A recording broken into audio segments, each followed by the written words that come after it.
Rivers talks about Herbert. Like I said earlier, excited to be able to hear from him. Yeah. It's cool that he's actually paying attention to the Chargers still too. Yes. There's no ill will or bad feelings, bad blood or anything about us. But I mean, man, his enthusiasm is so infectious. I mean, it really is. I just love hearing how he's like so excited about everything, so enthusiastic about everything. I mean, it's just cool to be able to hear, but it's it's interesting to see. I know he's a coach now for a high school team. I think his son is on that team. Yeah, Right. exactly. Gunner. Gunner, I believe. Yeah. Yep. And dude, how cool would it be just to have him as a coach for the Chargers? Yeah. Like, Oh man. Oh my gosh. Yep. Yeah, I've been like Yep. dreaming about that Quarterbacks one for a while. coach. Yeah, quarterbacks coach, heck, even offensive coordinator. I don't know like how like, of that. I mean, he probably has a few years to go before becoming like a head coach or offensive coordinator or something like that. But yeah, quarterback coach, that would be amazing. That would be so epic. Yeah. it would be Well, I awesome. mean, he's a family guy, right? I mean, he's got how many kids now? How many kids? He's got like 12 kids or something like that. I mean, He's got a full offense or full defense. I think. exactly. It's a lot of kids, right? But it's interesting. If you watch Chargers Weekly, Matt Money Smith talked about how they're trying to get him in the booth to, announce games, kind of like a Tony Romo type situation. Because you think about him, he's so marketable, right? Because one, he doesn't swear, right? He's a family guy. And two, he's just a good guy. He understands football, right? Yep. I mean, Tony Romo, he doesn't need the money, right? I mean, bottom line, Phil Rivers does not need the money. He got paid plenty well. And so, but it's really great, seeing what he could do for the NFL. I would personally love to see him announcing games. I mean, it would just be incredible. And but again, I think he cares about his family. He cares about, the people that he's, close with and coaching. And to him, he's just kind of doing whatever he feels like makes sense for him. And he's going to wait for the right opportunity. So it'd be really interesting to see what happens with that, so, but it is good to see Rivers talking about Herbert, recognizing him as a talent, especially when a lot of people doubted him coming out of the draft as well, too, which is really interesting. Sure. So, yeah. Well, and it's such a cool point that he even said, he's like, how cool it is and how they nailed that pick. And how, exactly. Rivers being our quarterback for 16 years or something like that. Exactly. And having such a long, strong career with us, and to now have the guy who he passed the torch to could be that same guy for another 16 plus years. And how that's a very rare situation for fan bases and teams to be able to go from one.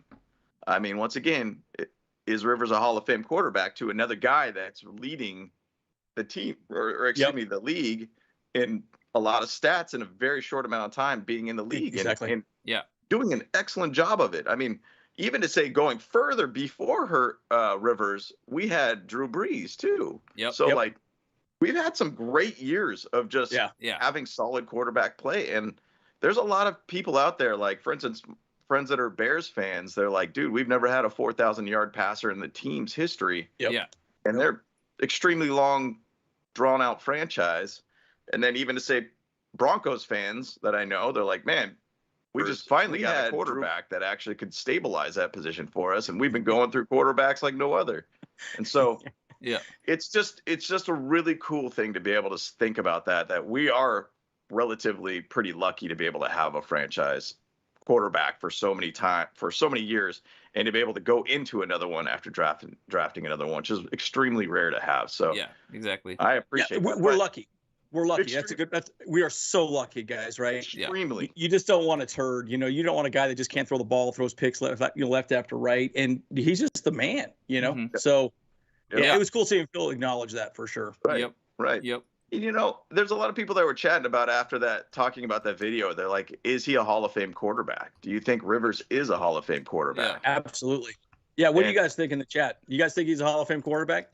Yeah. I mean, I do. Absolutely. I mean, the guy has huge amount of stats. I think he's fifth in the league and in the history of passing yards, huge amount of touchdowns, obviously. Right. The thing about him is that he was an Iron Man at the position.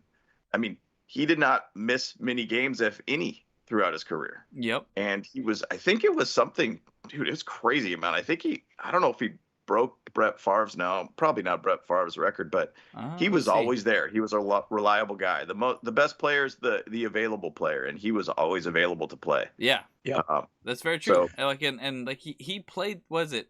Didn't he play through the 2007 playoffs with like a torn ACL or something like that? Absolutely. Yeah. Yep. Two. Yeah. He'd had two torn knees, I believe, in that game. Yep. So he was still out there doing it, and that's crazy. Yeah. So he had 240 consecutive games starting with 252 actually adding playoffs to his career. So he's basically played 252 straight games.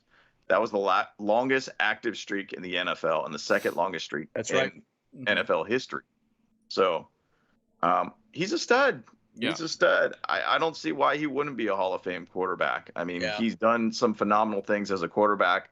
Obviously, he's a really good dude, and dadgummit, it would be great for him to be in the NFL booth. Dadgummit, starting to sound like Dad now, James. Dadgummit. That's what he says. That's what Rivers says. He always says that. Dadgummit. I forgot about that. Dadgummit. He never cusses, right?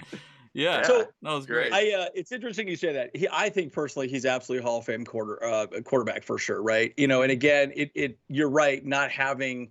And I'm looking at some of the chats here. It's unfortunate, right? Since he didn't get a ring, I could see the argument. But look, at the end of the day, the body of work that he created in the NFL is hard to replicate. And you would put his numbers up against just about anybody.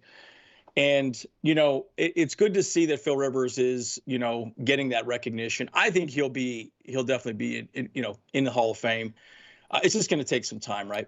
Yeah. I think though. I think for me though, like for him to get into Hall of Fame, it kind of depends on what class he's going to be put against. I think, right? Because there's only a certain number of people that they put as Hall of Famers per year, right? And like eligibility starts after what, 10 years or something like that? After it's 5. I think it's 5. Yeah, okay, it's 5. Yeah. So I mean, I'm curious because who's that? Eli Manning and Roethlisberger and him and Breeze actually all retired about the same time. So if anything, that could be a weird thing where like maybe like he's competing against them to be inducted into the Hall of Fame and could get not voted in, because all the other guys did win the rings, and they obviously played equally as long.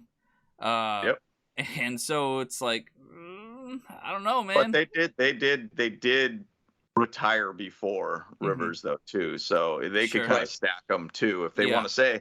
And going back on that, just a great point that you're bringing up, Kyle. That was the 2004 draft class, so you got to think. Correct. You got Eli Manning. Eli Manning in there. Sheila Manning. Raplesberger. Yeah.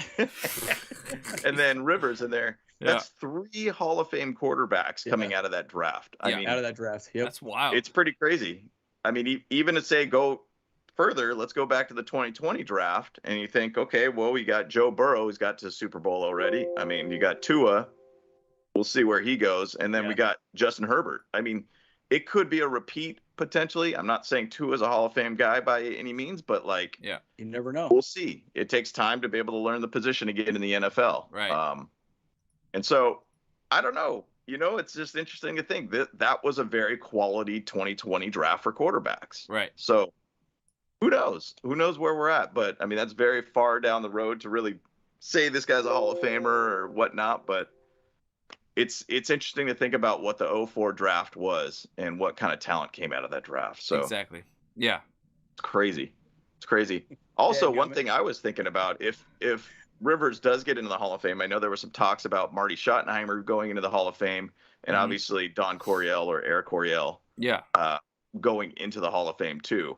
So how cool would it be if, and obviously Marty Schottenheimer passed away, but so sad. Yeah, that's something that would be cool to be able to see if Marty Schottenheimer goes in with Phillip Rivers too. So that would be kind of an interesting correlation there at that time. So there's a timing aspect to this that could get involved, and to be able to kind of make it a very Charger-esque Hall of Fame ceremony. I mean, you got to even think about, there's also Antonio Gates too. I mean, he's Hall of Famer, right? Yep. Absolutely. Yeah, no, well, he's Absolutely. definitely going to be part of that Hall of Fame there too. I think didn't I see something about him where he's like he has the most touchdowns of any tight end or something? I did look at Gates. He is the leader in touchdowns of all time. Yeah, that's what I With thought. I was like, Yep. I'm pretty sure it was. I don't quite remember where I saw it, but yeah, I was trying to find it. Yeah, Yeah. yeah, 116 touchdowns all time to 111 with Tony Gonzalez. right. Gronkowski is retired, so he's not going to catch up at 93.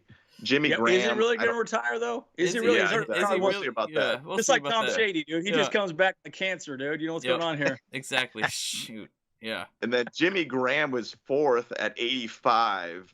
Witten is definitely, I think, retired. So Yeah. really, it's like Kelsey would probably be the only threat, Yeah. and he's at 60 right now. Dang. That's wild So- to think that it's only 60 because I know him and Patrick Mahomes have like a really tight bond. They even have Crazy, right? they're even like neighbors right now. You know, like they Yeah. they literally have a house together, like like right next to each other. You know, so I don't Yeah. know. Well, he's got a passing buddy all the time. Hey, let's go throw some balls around. Here you go. Yeah, Go in the there it is. backyard. Have a good time.